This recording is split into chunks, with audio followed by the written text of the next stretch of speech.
Se está compartiendo, ¿no? Sí, listen. Ya, perfecto. Para ir siempre por orden, ¿no? Estamos viendo el tema número 5 y es derecho laboral.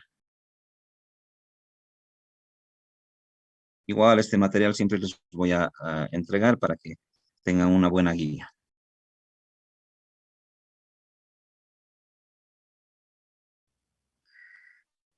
Empezaremos por un concepto que a veces es bueno darlo, no necesariamente para que lo conozcan de memoria, ¿no? Pero es bueno saber qué estamos estudiando, ¿no? ¿Qué estudia el derecho laboral? Y aquí en la lámina que ustedes se pueden fijar, dice, estudia las relaciones entre obreros y patrones, buscando regular las condiciones individuales y colectivas laborales. Ahí hay unos términos que todavía se los mantiene, que vienen del pasado. El de hablar de obreros y patrones. Ya no son términos que se utilizan muy comúnmente ahora, si bien hay obreros, si bien hay patrones, pero el término especialmente patrones es un término un poco que podría dar lugar a que un trabajador se sienta menos respecto a un patrón, ¿verdad? Entonces lo que se hace ahora es más hablar empleado y empleador. Es mejor, ¿no? El empleador y el empleado, ¿no? O el empleador y el trabajador, para olvidarnos de ese término de patrones. Pero esto está así en toda la literatura jurídica, ¿no? Pero ¿qué busca especialmente el derecho? Como todos los derechos regulan algo.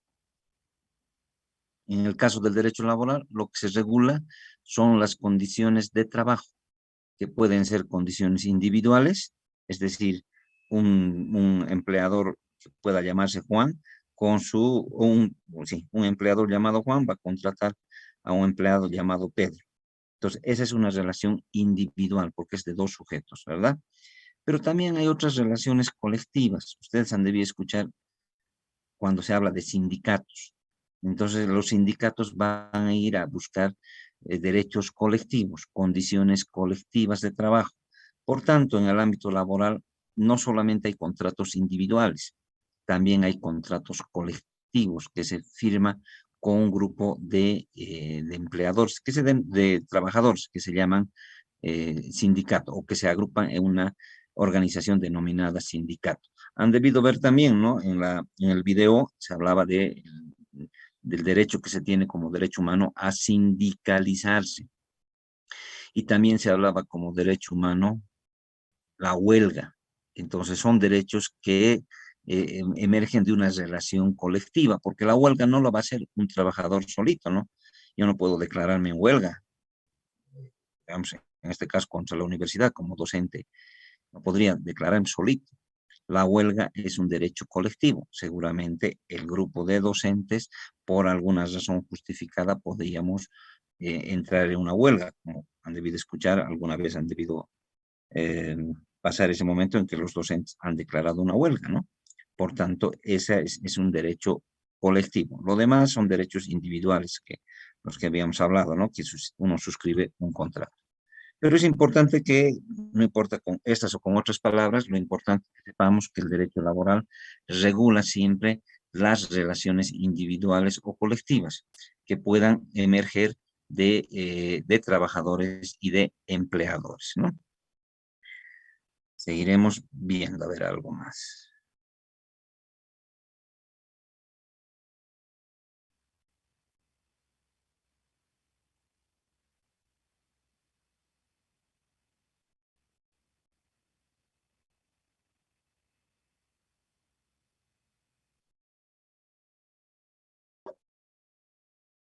Cuando hablamos de trabajo, siempre tenemos que pensar en una relación laboral. ¿Y qué entenderemos por relación laboral? Entonces se va a entender, dice aquí la norma, eh, se entiende por relación de trabajo cualquiera sea el acto que le dé origen, la prestación de un trabajo personal subordinado a una persona mediante un pago de salario. Si se dan cuenta, aquí aparecen varios conceptos, ¿no? Dice, se entiende por relación de trabajo cualquiera que sea el acto que le dé origen, es decir, cualquier forma de trabajo. va a implicar ya una relación laboral. Puede ser en el ámbito comercial, que hemos estado estudiando, ¿verdad? O puede ser, no sé, en el ámbito profesional, en el ámbito de servicios, en cualquier ámbito que ustedes vean una relación entre dos sujetos, un empleador y un empleado, se considera que es esa la relación laboral que se está dando. Pero no solamente se requiere ese componente, que haya una simple relación, sino aquí hay un elemento importante.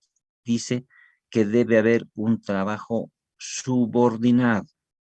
Este, esta es una característica fundamental de la relación de trabajo.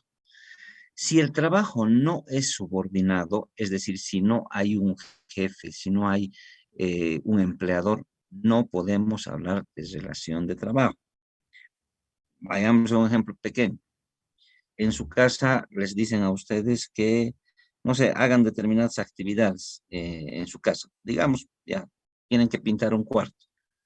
Y les dice su papá o su mamá, ¿habrá una relación de trabajo en ese momento? ¿Qué opina? No, porque no recibiríamos un salario, digamos. Podrían decir, mi papá es el empleador, es el patrón, por más que lo quieran y le digan patrón, ¿no? Pero estamos yendo en este tipo de relación.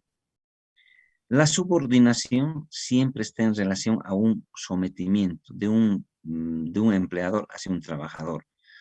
Por tanto, si esas relaciones comunes, ¿no?, que le estoy diciendo el ejemplo de la casa, o que les diga a su mamá que tienen que hacer, no sé, fin de semana, arreglar su cuarto, o cualquier actividad propia de la casa, no vamos a hablar de una relación laboral, esa simplemente es una relación familiar.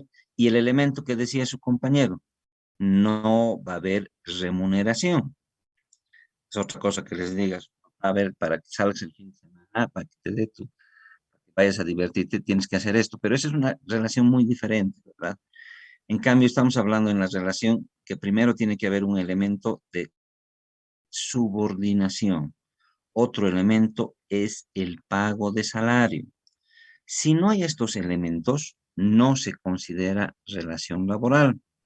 Por tanto, cuando les digan y ustedes quieran saber qué es en sí una relación laboral de tipo jurídico, tienen que identificar eso. Primero, que para que haya relación laboral, tiene que haber una subordinación y dependencia, que se llama así, comúnmente, ¿no? Y también tiene que haber un salario, pero no es solamente esos aspectos. Hay otro elemento, el horario.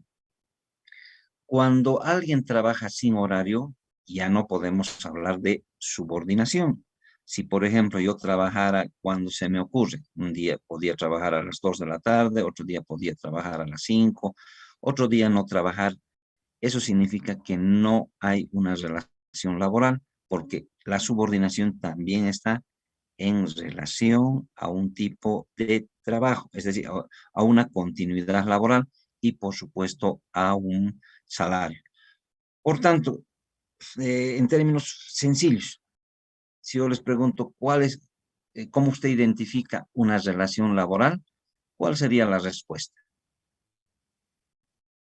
A ver, alguien podría tal vez, Cuando Es una exista relación. subordinación, salario y horario. a ver, vamos por, cuando primero, ¿qué decía? Cuando exista subordinación, un salario y un horario. Perfecto. Esas son las características. Entonces, cuando ustedes quieren identificar si hay o no relación laboral, o si yo les pregunto, como podría preguntarles en un examen, ¿ve? Decirles, ¿hay relación laboral? Decirles, ¿no? Existe, o dígame las características de la relación laboral, entonces ustedes saben que esas características son la subordinación o dependencia que se llama, el sujeto a un salario y el tener que cumplir un horario. Entonces, esas son las características básicas de la relación laboral. Podrían ser relaciones de tipo verbal o podrían ser en forma escrita. Eso es otra parte, es otra clasificación. Pero las características fundamentales de la relación del trabajo son esas, que hay subordinación y dependencia, hay remuneración y está sujeto a un horario. Sencillito, ¿verdad? Una Y cuando consulta, hablamos, disculpe. perdón, Una consultita, disculpe. adelante. En el caso de los socios, por ejemplo, en una empresa, ¿se la considera relación laboral? Porque ahí no existe subordinación. Usted ha dado la respuesta. O sea, en el caso de socios no hay subordinación, ¿no ve? Estamos, yo soy socio, tengo a otro socio, está en la misma condición, está en el mismo nivel. Entonces no hay subordinación. Podríamos ahí tener, tal vez, no sé, hablar de una remuneración, podríamos hablar de un horario, pero al ser socios, ninguno es dependiente del otro. Ambos estamos en la misma condición, por tanto, esa es una relación de tipo comercial, las que hemos estado estudiando hasta en las anteriores clases, ¿verdad? Yo podría ser socio de una sociedad anónima, de una sociedad de responsabilidad limitada, de una sociedad en comandita simple, pero esa es una relación para que vean de tipo comercial. La que estamos hablando ahora es una relación laboral donde hay arriba uno y abajo está otro, ¿no? Una jerarquía, un empleador y un trabajador. Ingeniero, Este, tengo una disculpe. consulta. Adelante, adelante, primero. Si, si hay algunas personas que trabajan por proyectos, que en este caso no tienen un horario, pero sí tienen una fecha límite, ¿sería la fecha límite un tipo de horario? Habría que ver el tipo de contrato que han hecho, porque sí pudiera haber una relación laboral ahí, porque si bien es una fecha de conclusión, podemos hablar, digamos, de, no sé, de realizar una obra, construcción de algo, pero hay que ver siempre si hay, lo que hay que ver es si hay una subordinación, porque si en el ejemplo que usted da no hay subordinación, no porque si hubiera, perdón, más bien, si hubiera subordinación, no importaría el horario que podría tener, no ser todos los días, sino tener una conclusión, una fecha de conclusión, pero hay una subordinación, hay un jefe, hay alguien que depende, en ese caso sí es relación laboral. Hay actividades que se contrata, si bien uno tiene un contratante, digamos, pero no hay subordinación. Es decir, él trabaja, puede trabajar fin de semana, puede trabajar en la noche, puede ser lo que sea, pero cuando ya hay alguien que le controla, no necesariamente por el tiempo, se convierte en una relación laboral. Y además habrá que ver que la remuneración, cuando hablamos de remuneración, es algo periódico, ¿no? Si yo contrato a un ingeniero para que me lo haga mi casa, por ejemplo, y yo le voy a pagar un monto, pero a él primero no va a estar bajo mi dependencia. Él verá, contratará a sus trabajadores, verá cómo va a construir, establecerá los horarios y el pago no es un sueldo, es un pago conjunto que le haré, aunque sea por cuotas, pero es muy diferente al salario que comúnmente un trabajador realiza, ¿no? Pero si yo, si ese ingeniero es mi empleado y yo le digo que tiene que cumplir horario y le voy a ir pagando un sueldo cada mes o quincenalmente, eso ya es una relación laboral, ¿no? Entonces habrá que ver la naturaleza del contrato. Disculpe, ¿Alguien más Ingeniero, ingeniero. quería preguntar? Adelante. Entonces, si esa relación que cuando le pagan por metas, ¿no ve?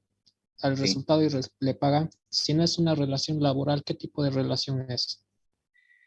Es una relación de tipo civil, se llama.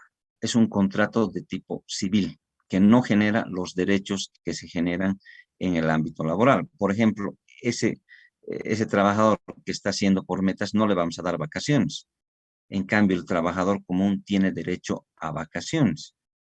Por tanto, hay una diferencia grande en los tipos de relación. Lo que hay que siempre diferenciar es lo que les he dicho, la remuneración, el horario cuando sea posible y que haya un empleador del cual uno dependa. Ahora, esa, por más que no sea relacionado con construcción, basta que sea por metas y ya es una relación civil. Exactamente, sí. Sí, cuando es por metas, es por eso yo les decía también en un ejemplo que a veces los empleadores están queriendo cambiar la relación y convertirla por metas. Y sin embargo, las otras características se mantienen. y eso es una forma de explotar, de tergiversar la relación laboral. Cuando es por metas, deberían ser siempre contratos de tipo civil, que tiene otras características, ¿no? Sí. La relación entre trabajador y trabajador, o sea, compañeros de trabajo, ¿cómo se llama? Simplemente es una relación laboral, pero ya es relación entre compañeros de trabajo, no tiene una denominación específica, ¿no? Bueno, y mi última pregunta es si, aparte, una forma de control, usted dijo que eran los horarios, ¿verdad? Que Sí. es ya más relacionado con el tiempo y esto. Otras formas de dependencia, ¿cuáles podrían ser? Mm, no solamente el horario, la remuneración también es una forma de dependencia. El que alguien esté sujeto a que se le pague, digamos, mensualmente. Entonces hay una dependencia. Pero la mayor dependencia es ese poder que va a ejercer de dar órdenes el empleador. Es decir, que el trabajador no tiene su tiempo de libre disposición. Es decir, el trabajador siempre tiene que estar a lo que diga el empleador, en tiempo, en orden, instrucciones, en las remuneraciones. Es decir, la subordinación se da de varias formas, ¿no? No solamente con el horario. Gracias, Creo que licenciado. Sandra está levantando la mano, o alguien más que quiera comentar para que continuemos. Ya, seguiremos compartiendo el material.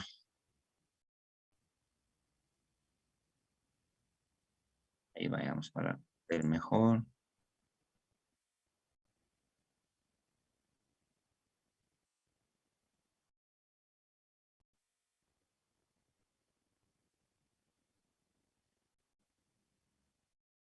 ¿Cuáles son los derechos fundamentales que existen ya en la relación laboral?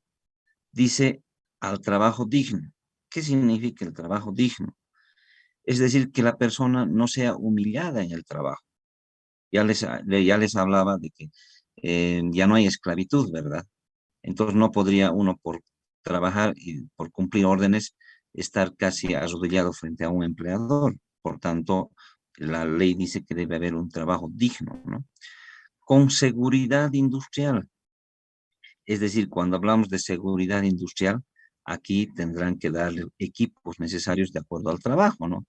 Si es un trabajo donde implica peligro o se trabaja en alturas, ahí tendrá que proporcionarles desde la ropa de trabajo, pero otra indumentaria como cascos, por ejemplo, como los cinturones, es decir, todo aquel, botas, una serie de equipos que van a proteger la vida del trabajador. Entonces, no es solamente contratar, y habrá que ver qué tipo de trabajo se va a hacer. Ahí se exige darle seguridad industrial, higiene y salud ocupacional, dice, ¿no?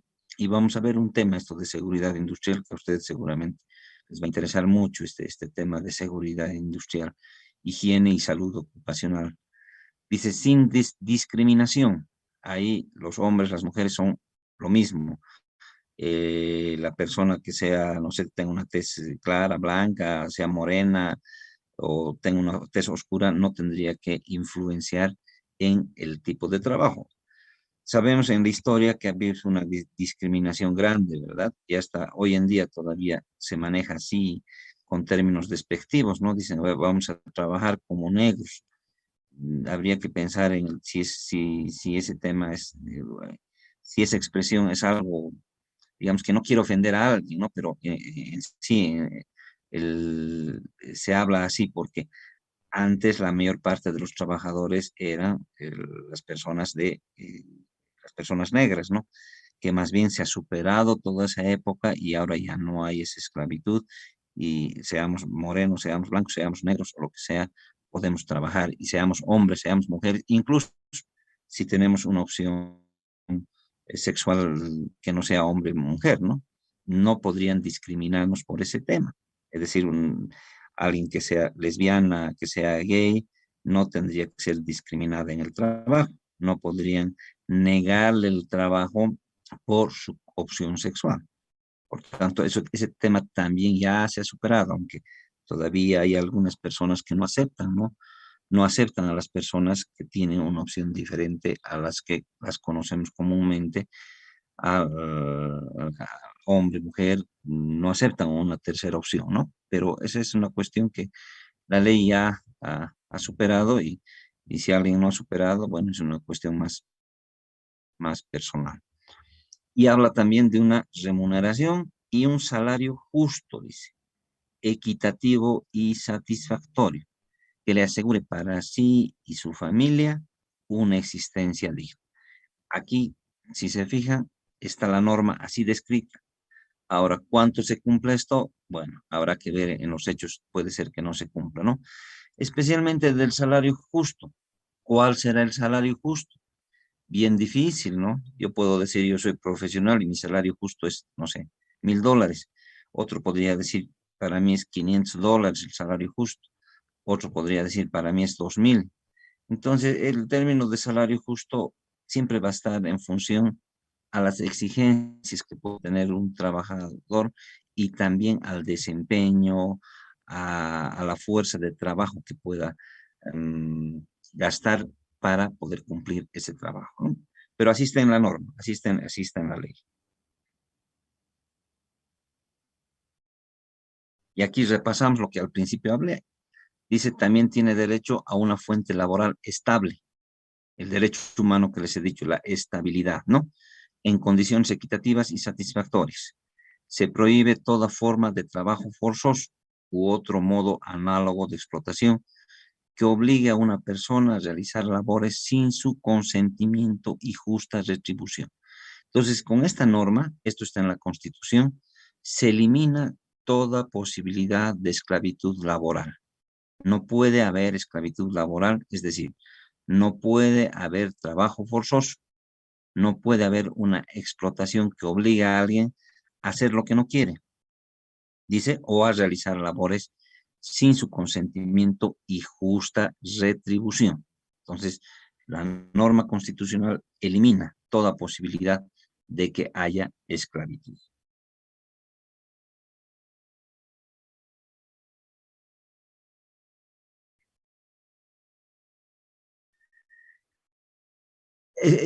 Esta norma dice, toda persona tiene derecho a dedicarse al comercio, a la industria o cualquier actividad económica lícita en condiciones que no perjudiquen al bien colectivo.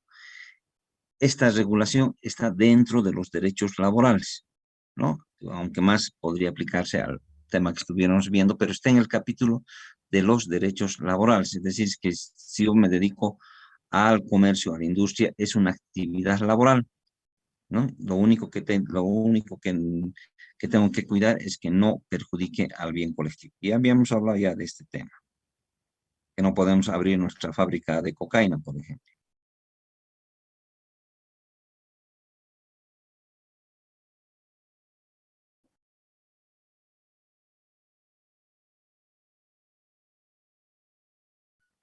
Fuera de esos derechos fundamentales que había estado hablándoles, aquí aparecen unas normas interesantes.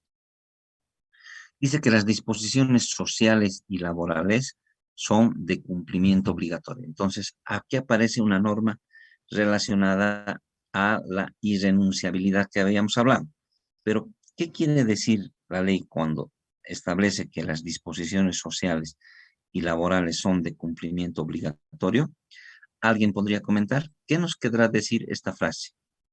Esta que la están viendo aquí, que dice las disposiciones sociales y laborales son de cumplimiento obligatorio. Está vinculado a la irrenunciabilidad, ¿no? Que hemos hablado, pero a ver, ¿alguien podría comentar? Son como normas o reglas que tiene la empresa y también puede ser, digamos, el Estado, que sin violar los derechos de los trabajadores se tienen que cumplir sí o sí. Vamos por ahí, ¿no? Empezamos en que tienen que cumplirse sí así, sí o sí, como dice el compañero.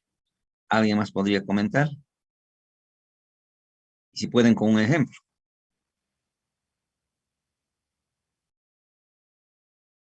por ejemplo, del día 9 el feriado que hubo, Sí, por ejemplo, por como ahí es un día especial, se dispone la suspensión de actividades académicas para el día tantos, tantos, y este uso es de cumplimiento obligatorio para docentes y estudiantes. exactamente. Miren, en el ejemplo que indica su compañero, si la ley dice feriado el 6 de agosto, podría haber un empleador que diga, no, ustedes van a trabajar aquí porque yo he decidido. O podría el mismo trabajador decir, bueno, ya está bien, voy a trabajar día feriado. Ello no es posible. ¿Por qué? Porque las normas laborales son de cumplimiento obligatorio. En otro ejemplo, podría ser que, bueno, la ley dice que nadie debería trabajar el día domingo. Sin embargo, el empleador le dice que trabaje el día domingo.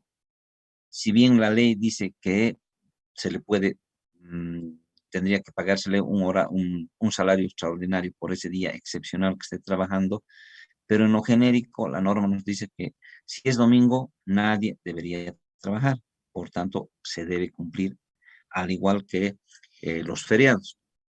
Otro ejemplo, la ley dice que se debe tener vacaciones cuando uno ha cumplido un año de trabajo, pero podría ser que el empleador diga, mira, hay mucho trabajo y no te voy a dar vacaciones. Y el trabajador dice, sí, está bien, no, yo no voy a tomar mis vacaciones.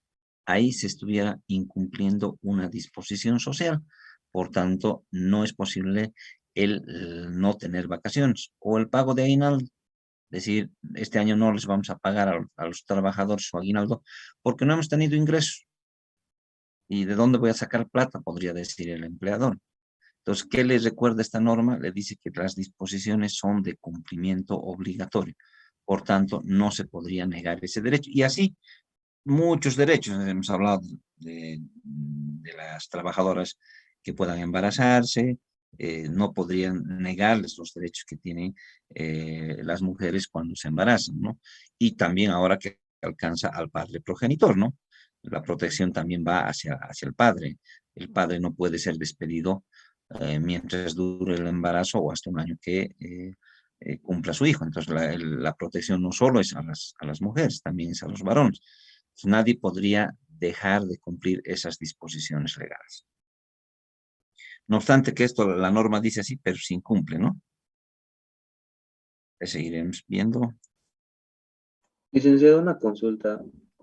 Ese Adelante. tema de que el subsidio también para el padre, que es, digamos, su pareja, su mujer está esperando un hijo, ¿tiene que ser legalmente casado o puede también hacer de libre, solamente juntado en un concubinato? El tema de embarazo no hace esa discriminación de que uno necesariamente esté casado, ¿no? Entonces, basta que se demuestre la paternidad, no importa el matrimonio o el concubinato o el matrimonio de hecho que se llama, ¿no? Entonces, no interesa, no afecta. Porque si no, los compañeros, muchos tendrían que casarse, ¿no? Estarían complicados. Entonces, no es así, simplemente demostrar la paternidad o maternidad.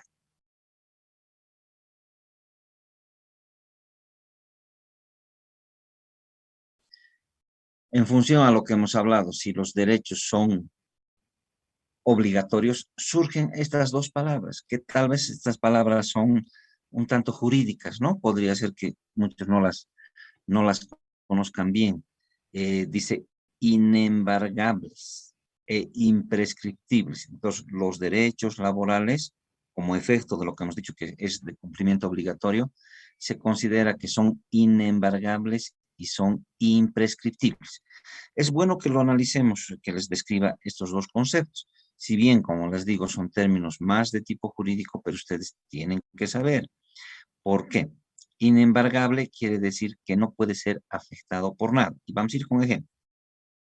Supondremos que tienen ustedes un salario por el mes de trabajo, pero tienen una deuda con el banco. El banco no puede embargarles su salario.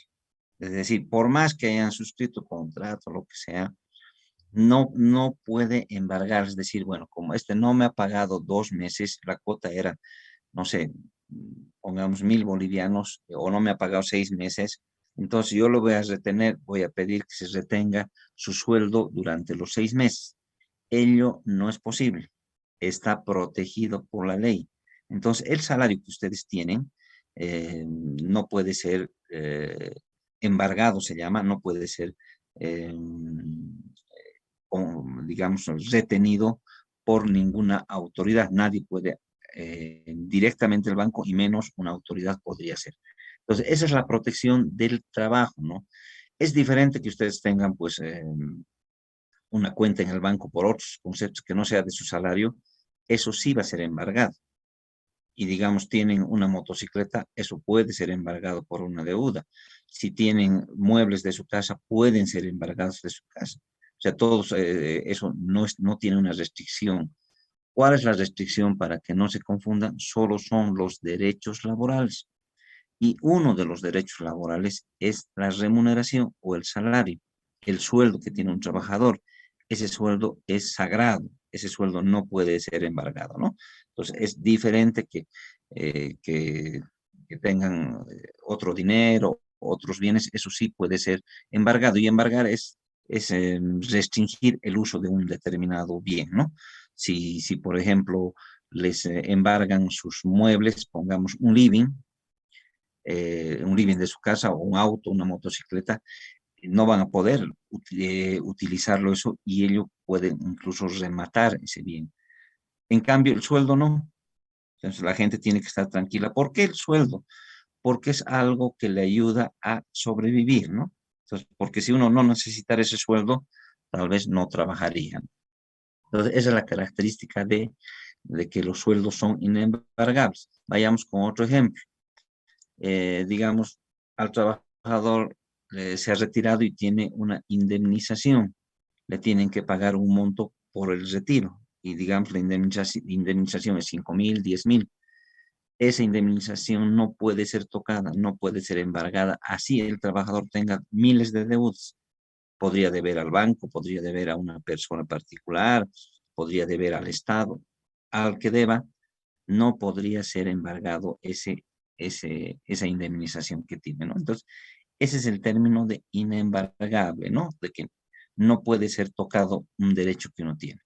¿Se entiende el término de inembargable? ¿No ve que en los bancos, cuando uno pide prestado dinero, firma contratos para que le vayan descontando de su sueldo? ¿Eso no entra a inembargable si hay contrato o qué se diferencia? La diferencia está en que uno, cuando va al banco y va a sacar, digamos, con garantía del sueldo, uno voluntariamente está aceptando que hay un descuento mensual, pero no se va a afectar el 100% del sueldo. Y además, en el contrato cada mes le van a ir descontando ese monto, porque es una decisión que el trabajador ha tomado, y el trabajador está aceptando, porque ha recibido seguramente un préstamo, está aceptando que se le vaya descontando periódicamente. Pero ¿qué pasa cuando este trabajador ha entrado en mora? Entonces, no podría decir el banco me debe tanto y todo su sueldo ahora lo voy a embargar. No se puede.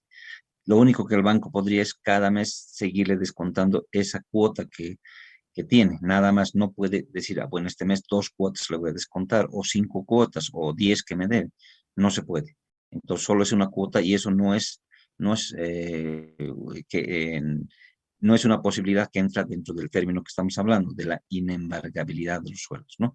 Porque el sueldo es del trabajador, entonces el trabajador puede establecer cómo lo va a gastar, más o menos. Y ahí dirá, 10% para mi préstamo del banco, 10% para la asistencia que debo a un hijo, tal vez tiene otro hijo más, otro 10%, y así. Él puede definir cómo va a ser la división. Lo que la inembargabilidad es que no le pueden obligar. Es decir, ahora usted, como debe al banco 10 cuotas, en este mes le voy a descontar todo. No se puede. Solo es la cuota que él voluntariamente acepta.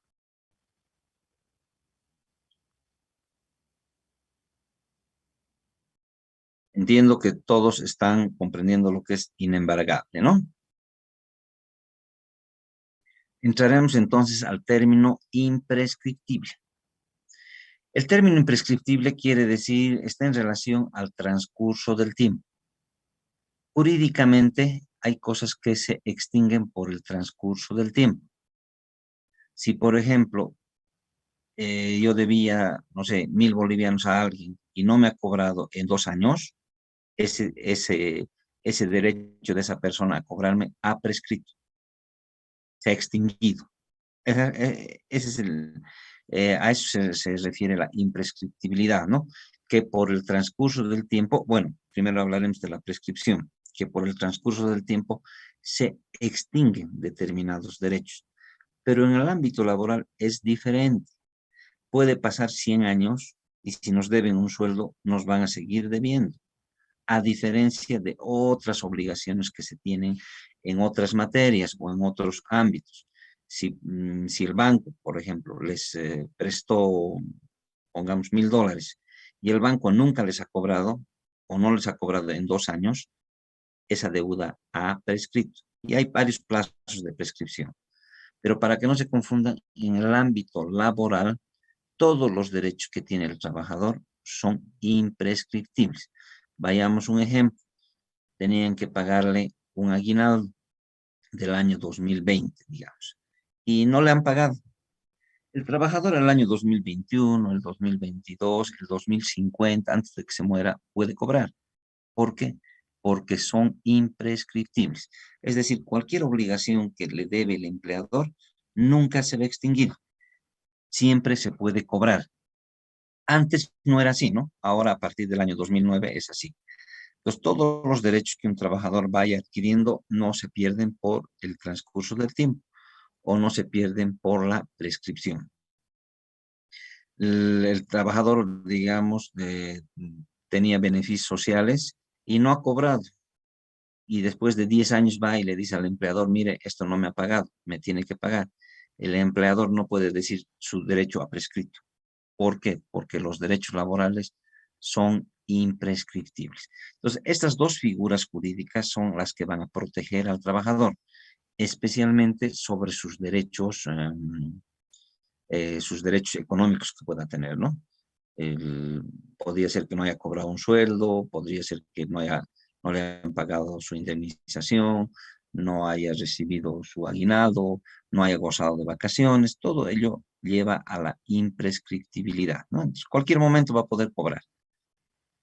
Digamos, era un trabajador de 20 años, a sus 50 años podía cobrar con esta legislación, no hay ningún problema. Y esto es para proteger que el empleador no se beneficie, ¿no? No se aproveche hasta de la ignorancia del trabajador. Muchos trabajadores no saben qué derechos tienen y después de muchos años recién se enteran que habían tenido ese derecho, porque la norma ahora, como es imprescriptible, va a poder nomás reclamar en cualquier momento. ¿Se comprende estos dos términos? Ingeniero, una pregunta. ¿Eso también se da en que el empleador haya tenido trabajadores pero sin contrato? Sí, también se da. También se da. ¿Y de qué manera actúa el Ministerio de Trabajo en esos casos, ingeniero? ¿O dónde se va para esos casos? Hay una instancia de conciliación antes de llegar al órgano judicial. Vía conciliación se puede llegar al Ministerio del Trabajo. En todas las ciudades hay una oficina del Ministerio del Trabajo que se llaman las jefaturas departamentales del trabajo. Ahí se puede reclamar cualquier derecho que uno considere que le corresponde, ¿no? Y después de la conciliación, Sería bueno que se llegue a un acuerdo, ¿no? A través de la conciliación. Si no se llega, uno puede demandar judicialmente. Y ello ya, claro, y siempre tiene sus complicaciones, ¿no? Porque hay que demandar, hay que contratar abogado y por supuesto al trabajador le va a implicar también gastos mayores, ¿no? Sí, Pero la primera instancia es jefatura del trabajo y la segunda es ir a la vía judicial. Licenciado, estoy si el hablando, Gustavo. trabajador al no tener un contrato no tendría pruebas para demostrar que sí ha trabajado en ese lugar. El tema que usted menciona es uno de los temas más interesantes en el derecho laboral. ¿Qué pasa cuando uno no tiene contrato? Aquí cambia la cosa para proteger al trabajador. El trabajador puede ser que no tenga contrato. Quien tiene que demostrar lo contrario es el empleador. Si yo, por ejemplo, me contrataron y no tengo un contrato y le demando al empleador, no necesito presentar ninguna prueba, porque hay una figura jurídica que se llama la inversión de la prueba. Es decir, que quien tiene que probar la existencia o no de la relación laboral es el empleador, porque él debió haber hecho el contrato. Él tenía la obligación. Y si no lo ha hecho, se presume que hay contrato, se presume que hay relación laboral. ¿Se acuerdan en la anterior clase? Les decía, hemos hablado de la presunción, ¿no ves? Se presume quién es comerciante. Y ahí dijimos, se presume quién se dedica a hacerla. Por ejemplo, tiene un negocio y vende hacia afuera, se presume que es comerciante. En el ámbito laboral también se utiliza esta figura de la presunción. Cuando no hay contrato, la ley presume que sí existe el contrato. Y la ley presume que quien tiene que pagar las obligaciones es el empleador. Y la ley le exige al empleador demostrar lo contrario. Por ejemplo, yo podría decir, yo tengo un contrato que he suscrito hace 4 años. Y ahí el empleador tendría que demostrarme que no es cierto. Decir, no, nunca hemos tenido un contrato con usted. Y para ello tendrá que presentar testigos, tendrá que presentar documentos, todo para desvirtuar lo que el trabajador está diciendo. Y ello es porque el trabajador es la parte más desprotegida. Imagínense, ¿cómo va a demostrar si no el empleador nunca ha querido hacer contrato? Entonces quien va a tener que demostrar lo contrario es el empleador. Claro, el trabajador también podrá, para saber cuánto ganaba, por ejemplo, tendrá que decir yo ganaba 2.000 y aquí tengo un testigo, él también era mi compañero de trabajo, él también trabajaba, pero la obligación de desvirtuar las cosas está para el empleador por ese principio que es la inversión de la prueba. Es decir, que le corresponde al empleador el desvirtuar los hechos demandados por el trabajador. ¿Alguna pregunta? No es cierto, Inge, que dijo que una vez que pasa a juicio, pues le sale más caro al trabajador. ¿Y hay alguna manera de que esto de pasar a juicio no le salga más caro al trabajador? No hay porque vivimos en un sistema judicial donde si uno va a demandar, tiene que contratar un abogado, por ejemplo, y el abogado le va a cobrar. Hay algunas organizaciones que apoyan, ¿no?, a grupos de trabajadores, pero al final siempre es un gasto, un gasto. Claro que si el trabajador demuestra que tenía ese derecho, le van a hacer pagar al empleador esos honorarios, todo, pero eso es al final. Imagínense el proceso, el trabajador ha sido despedido, no tiene ni trabajo y a veces no tiene ni plata para contratar a un abogado. Pero Exacto. muchos de los casos se solucionan en el primer momento en el Ministerio del Trabajo, donde aún sin abogado uno podría ir y ahí no le van a cobrar por ninguna actividad. Entonces, si se puede solucionar en la primera instancia sería importante, ¿no? Pero si no, eso implica siempre gastos económicos. Y hay trabajadores que puede ser que lo dejen, ¿no? Porque no tenían ese rato para contratar abogado. Pero como hemos dicho que los derechos son irrenunciables, tal vez después de 2, 3 años, y ya cuando tenga mejores condiciones ese trabajador, podría sí decir, bueno, aquí me debía este empleador y me contrato un abogado y le hago pagar, porque el empleador que no paga oportunamente es también multado y se le multa con el 30% de lo que tenía que pagar y eso es a favor del trabajador. Entonces el trabajador si no puede inicialmente porque no tiene dinero, tiene que buscar otro trabajo, cuando tenga mejores condiciones podría demandar y aparte de lo que le deben sus derechos, le van a pagar 30% más como multa en contra del empleador. Tal vez en algo pueda ayudar eso. Ya, listo, Inge, muchas gracias. Adelante. Inge, ¿y dónde tendría que demandarlo? O no sé, esa parte. Les decía que en cada departamento hay una jefatura departamental del trabajo. Es una instancia administrativa. Esa oficina está en el caso de Sucre, está en la avenida Jaime Mendoza. Y ahí uno podría ir directamente, sin necesidad de, como les decía, de abogado. Uno puede ir y saca una notificación para reclamando el derecho que tiene, para no llegar a una instancia judicial. Porque en la instancia judicial hay que presentar ya una demanda, o sea, todas esas formalidades que siempre implican, pues, molestias para el trabajador. ¿Algún comentario más? Adelante. No, Ya. Vayamos viendo, hemos hablado que los derechos laborales no se pueden renunciar.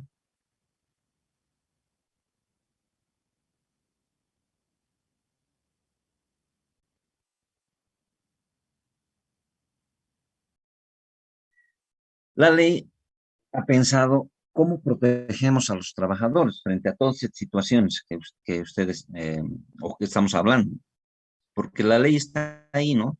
Y a veces a los trabajadores les despiden, no les pagan su salario, les pagan menos del salario mínimo vital, les discriminan. Hay una serie de conflictos laborales. Entonces, la ley ha pensado en que debe haber unos principios para que eso regulen todas estas actividades. Por ejemplo, dice protección de los trabajadores, quiere decir que el Estado tiene que proteger. Por eso que hay esa oficina que les hablo, donde no hay costo, no hay necesidad de un abogado, pues es una forma de proteger a los trabajadores.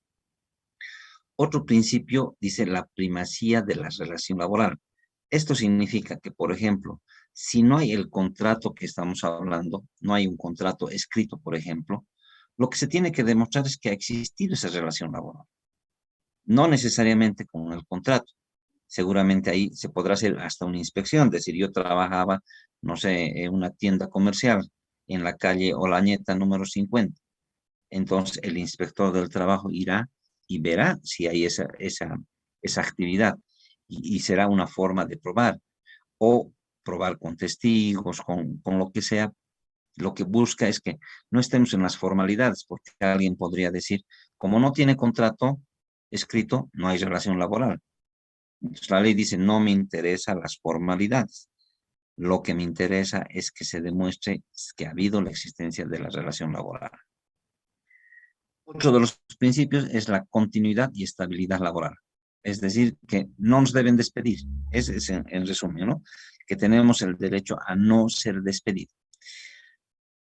Otro de los principios, la no discriminación, que esto ya hemos hablado, ¿no? Y aquí también volvemos a repetir lo de la inversión de la prueba, que quien tiene que demostrar que no existe la relación laboral es el empleador. Imagínense, o sea, el empleador debería hacer sus contratos, pero puede dar lugar también a que le sorprendan al empleador. No ha hecho un contrato, ¿no?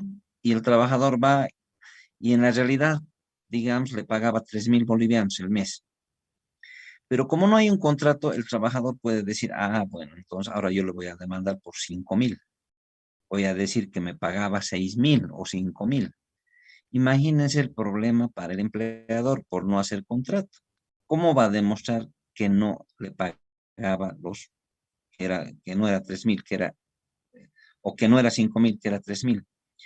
Ahí tendrá que haber, no sé, boletas de pago, tendrá que haber planillas o lo que sea, pero si es un empleador que no hace nada de eso, va a estar en serios problemas porque podría ser sorprendido por un trabajador de mala fe que se invente y diga, a mí me pagaba 5.000, cuando jamás le pagaba los 5.000. Por eso es también importante para el empleador que haga su contrato, porque si en su contrato dice 3.000, entonces se va a respetar eso por este principio de la inversión de la prueba.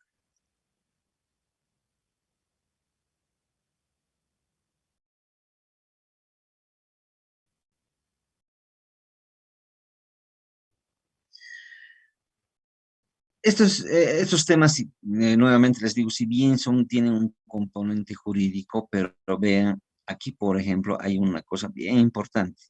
Dice los salarios y sueldos de vengados, es decir, lo que no le han pagado, derechos laborales, beneficios sociales y aportes a la seguridad social no pagados, dice, tienen privilegio y preferencia sobre cualquier otra creencia.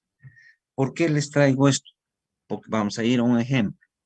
Supondremos que la empresa X ha quebrado, es decir, esa empresa se está cerrando y tiene deudas con el banco, tiene deudas, estamos hablando del empleador, ¿no? O sea, el empleador tiene deudas, pero también le debe al trabajador. ¿A quién tendrá que pagar primero? ¿Qué dicen? A ver, tiene una deuda con el banco de $100,000 a todos los bancos, a personas particulares, el empleador, pero también le debe al trabajador sus sueldos, no le ha pagado un año. ¿A quién le tendrá que pagar primero? Pregunto. Trabajador, ingeniero. Al trabajador, ¿Por qué ingeniero, ¿Por qué al trabajador? A ver. porque si no le pagamos primero al trabajador, se suspendería o podría suspender su trabajo y ya no podríamos seguir generando ganancias, digamos, en la empresa. Podría ser, Es ingeniero. sí, está bien, ¿no? Pero también es por el privilegio. Es decir, el trabajador tiene privilegio a que le paguen los derechos laborales. El banco también podría decir, ¿no? Ah, yo le he prestado y no me está pagando este empleador. Entonces yo quiero que me paguen primero y después a sus trabajadores. No es así. Lo primero es pagar a los trabajadores, porque ellos tienen privilegio. ¿Y el salario para qué es? Para cubrir las necesidades elementales que tiene un trabajador, hasta puede ser para que pueda sobrevivir. En cambio, las otras deudas, si debo a un banco, el banco no se va a cerrar porque un empleador le deba, ¿no? Entonces, por ello es que se habla de un privilegio. Por tanto, si algún momento ustedes estuvieran trabajando, digamos, en alguna empresa y esta empresa ha quebrado, se está cerrando, primero tienen que pagarles sus sueldos, incluso vendiendo los bienes que tienen, porque el empleador podría decir, yo no tengo ni un peso en el banco, solo tengo el inmueble, tengo un vehículo, lo que hay que hacer es, hay que vender ese inmueble, ese vehículo, y primero pagar los derechos de los trabajadores. Ese es otro beneficio importante para los trabajadores. Iremos viendo algo más.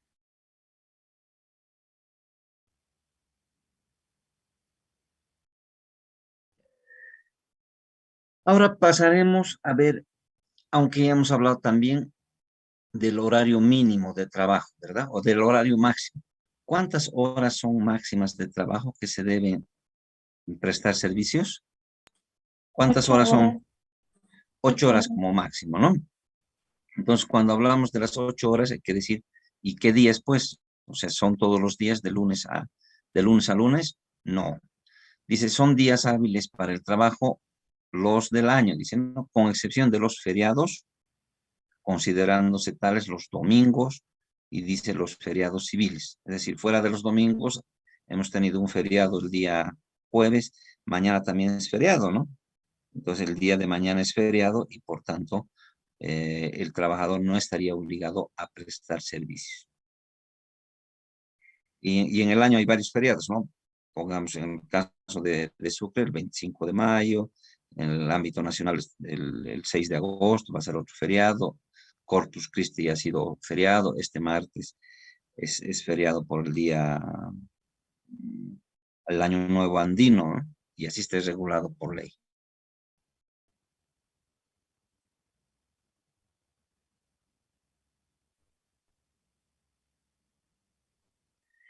Dice, en feriados no podrán efectuarse trabajos de ninguna clase, aunque sean de enseñanza. O sea, si mañana tuvieran clases, dice que no se puede efectuar ese trabajo, ¿no? Dice, en centros alejados de las capitales, los feriados ocasionales podrán ser compensados con otro día de descanso. Esto es razonable, ¿no? Si, por ejemplo, hay un día feriado en un lugar distante, un día martes, digamos, podría ser compensado con otro, o un día lunes, digamos, podría ser compensado con otro día. Eso de acuerdo ya a que el empleador y el trabajador se pongan de acuerdo.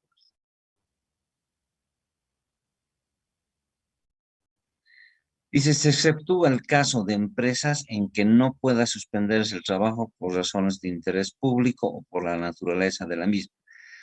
Hay, especialmente en las fábricas, si ustedes conocen alguna fábrica, hay fábricas que trabajan las 24 horas.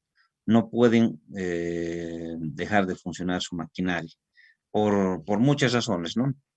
En esos casos sí se pudiera trabajar más allá de las 8 horas y también días feriados, pero lo que se tiene que hacer es, se establecerá roles de turnos o se pagará horas extraordinarias de acuerdo al trabajo que tenga que hacerse, ¿no? Porque puede ser que haya una maquinaria que no puede parar, porque seguramente el volver a hacer funcionar les lleva más costos y su producción va a ser afectada. En esos casos sí se puede trabajar, pero el empleador tiene que compensar. Primero, si tendría que trabajar, digamos, hasta el domingo, a ese trabajador se le podría hacer descansar lunes y martes, o de lo contrario, pagarle una remuneración ordinaria adicional.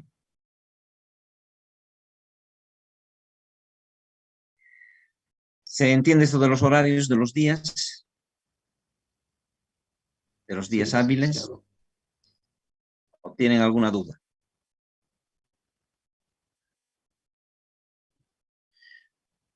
Veamos otro derecho, las vacaciones. ¿Qué es la vacación? Dice, es un derecho que tiene todo trabajador dependiente que ha prestado sus servicios durante un año de disfrutar de un tiempo de descanso con total libertad, suspendiéndose la actividad laboral. Hay que entender que las vacaciones siempre son remuneradas. Quiere decir que si a ustedes les dan vacación de 10, de 15 días, en esos 15 días su sueldo sigue corriendo, porque si es que les descontaran ya no sería vacaciones. Y en el periodo de vacaciones son libres de hacer lo que más quieran. No podrían seguir bajo dependencia de ese empleador, de decirle, sabes que estás de vacación, pero tienes nomás que venir a trabajar, tienes que hacer esto, tienes que hacer el otro. Ya no sería vacación. Por tanto, ¿qué dice la norma? La norma dice que las vacaciones es un momento de descanso que tiene un trabajador, es un tiempo de descanso que tiene el trabajador donde él puede administrar libremente su tiempo, ¿no? Y virtualmente deja de cumplir la actividad laboral en ese tiempo. Y tienen que remunerarle, ¿no? Tienen que pagarle por esos días.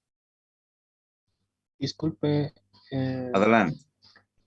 las vacaciones para una empresa o para diferentes empresas ya las tiene definidas el Estado, son propuestas son de la empresa que vienen ese tiempo o lo negocian con el trabajador, con cada uno. La ley establece el tiempo de las vacaciones y hay una regulación de acuerdo a la antigüedad que uno tiene.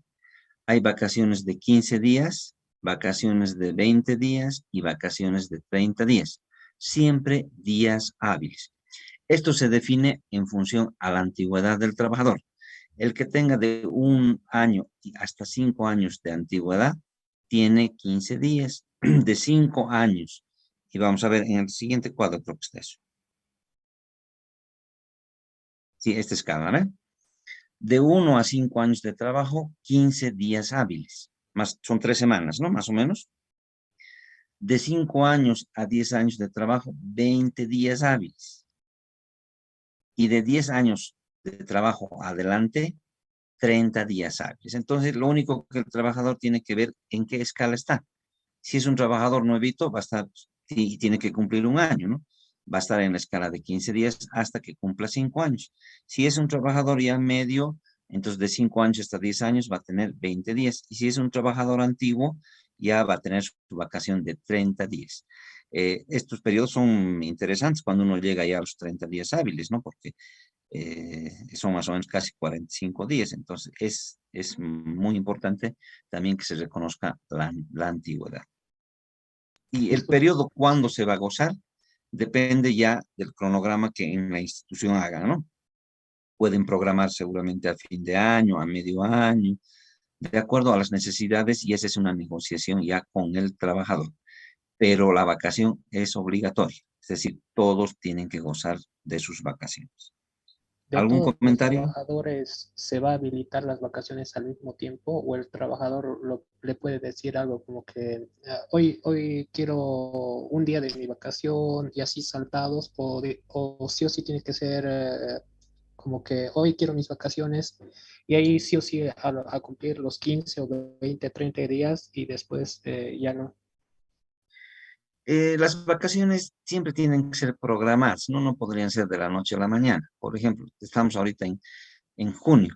Las vacaciones ya deberían estar programadas de las empresas para saber cuándo se va a salir. Incluso podrían salir en junio, en noviembre, pero tendrían que estar programadas al principio de cada gestión. En enero de cada año debería programarse. Ahora, no necesariamente tendrían que cumplirse los 15 días en uno, porque un trabajador puede tener otras necesidades en el transcurso del año y decir, yo voy a programar 5 días en el mes de junio y 5 días en el mes de diciembre y los otros 5 días por cuando se necesite, así de urgencia. Imagínense, no sé, se enferman, no diremos se enferman, sino tienen una necesidad de hacer algo un día. Entonces ese día lo pueden utilizar cuenta vacación. Imagínense que han ido a festejar un día miércoles, que era cumpleaños de uno de sus compañeros, y se han excedido en las bebidas. Lo correcto es que no vayan al día siguiente. Entonces, ¿qué tienen que hacer? Ahí pedirán un día de permiso, cuenta vacación. Entonces, por eso que hay que saber administrar también todos estos días, ¿no? Porque si uno lo utilizara los 15 días a fin de año y tuviera algunas necesidades como esta que les digo, u otros problemas personales que uno pueda tener, no tendría un espacio de tiempo para utilizar 1 o 2 días de vacación, ¿no? Entonces, mucho depende de la programación de las vacaciones. No está obligado el trabajador en ese día hábil a buscar suplente, ¿verdad? Para nada, no tiene obligación. No, no, y hay unas malas prácticas, ¿no? Hay unos abusos de los empleadores que a veces les hacen buscar suplentes al mismo trabajador. Dice, "Pues, si quieres salir, me tienes que traer un suplente". Y bueno, no sería tanto traer al suplente si el empleador le paga, pero a veces le quieren hacer al trabajador que pague, entonces eso ya es ilegal. Entonces, yo tengo que salir en mi vacación, el empleador verá quién me va a suplir o no me va a suplir nadie. Ya no es un problema del trabajador. Vamos viendo. Esto también ya les he dicho, ¿no? Que durante el tiempo de trabajo durante las vacaciones se pagan los sueldos o los salarios o las remuneraciones.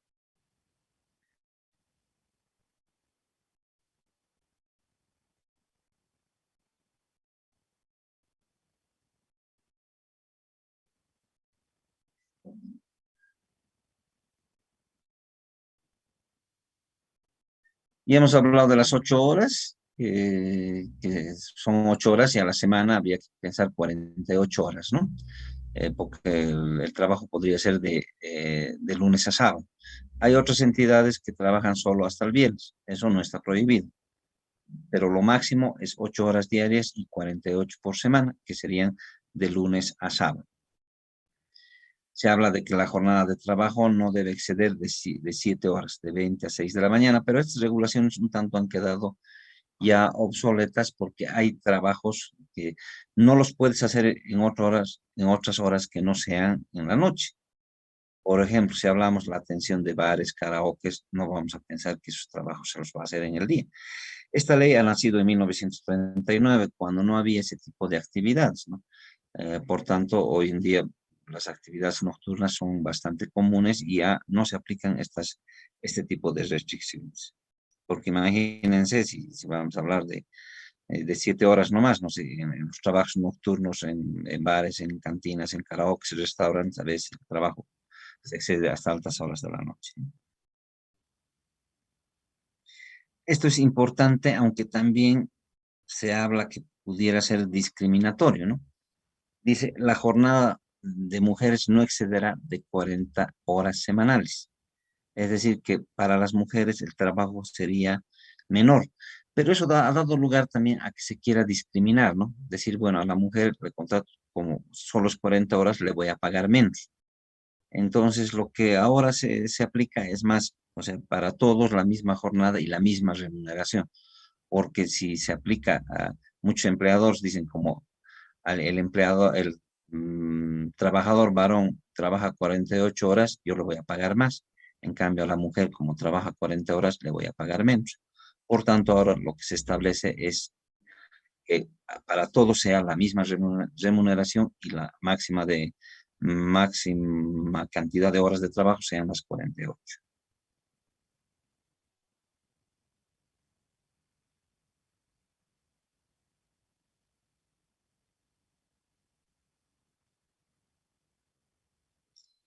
No importa. Estoy pasando algunas cosas que les voy a enviar el material, pero que no es muy importante. Un poco. Y con esta lámina vamos a concluir. ¿Qué es la remuneración? Dice, la remuneración o salario es el que percibe el empleado u obrero en pago de su trabajo. No puede convenirse salario inferior al mínimo, cuya fijación se hará por el Ministerio del Trabajo. Hoy en día el salario mínimo es 2.250, por tanto, ningún trabajador podría percibir menos de ese salario. Obviamente que siempre y cuando se trabaje esas 8 horas y las 48 semanales, porque hay también personas que trabajan a medio tiempo y por tanto, si es a medio tiempo no podría exigirse un salario mínimo o trabajan menos de las 8 horas. Entonces, ahí sí se puede se puede percibir un salario menor al mínimo vital, pero cuando es jornadas completas, la norma dice que no se puede percibir un salario mínimo al establecido por el Ministerio del Trabajo.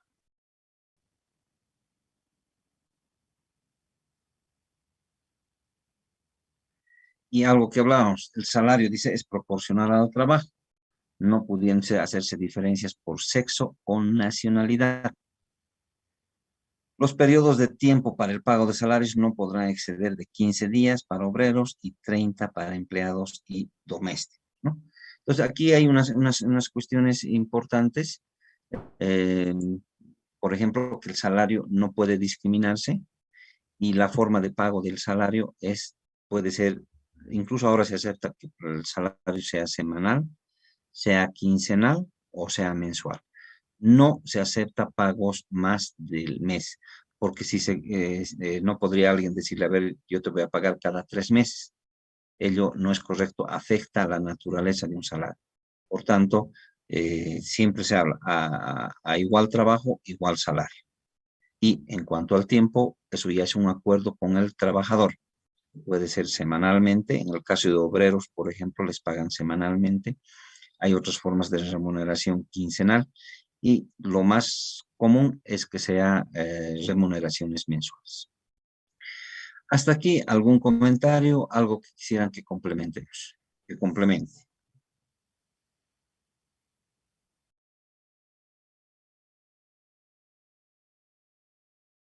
La próxima semana todavía vamos a continuar hablando de derecho laboral. Entonces, esta es una parte principal que hemos hablado y a la próxima semana vamos a ver algunos detalles de los conflictos laborales que existen, ¿no?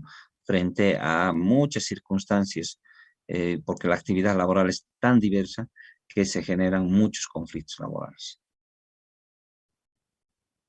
Si no hay alguna duda, estaríamos concluyendo la clase.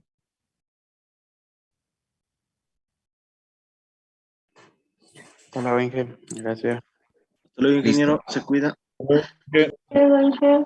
Cualquier cosa siempre por el grupo les voy a comunicar. Hay una práctica que ya les he pasado también al grupo, entonces vayan viendo de cumplir eso y cualquier cosa en el grupo me comenta. Gracias. Esa práctica, ¿por dónde la debemos subir? he puesto en las instrucciones está a un número de celular, he puesto, no me van a mandar a mi celular, a mi número, porque si no, no voy a poder ver. Hay un número especial que les he mencionado. Listo, nos vemos entonces hasta la próxima clase. Hasta luego, Inge. Hasta luego, ingeniero. Hasta luego, hasta luego.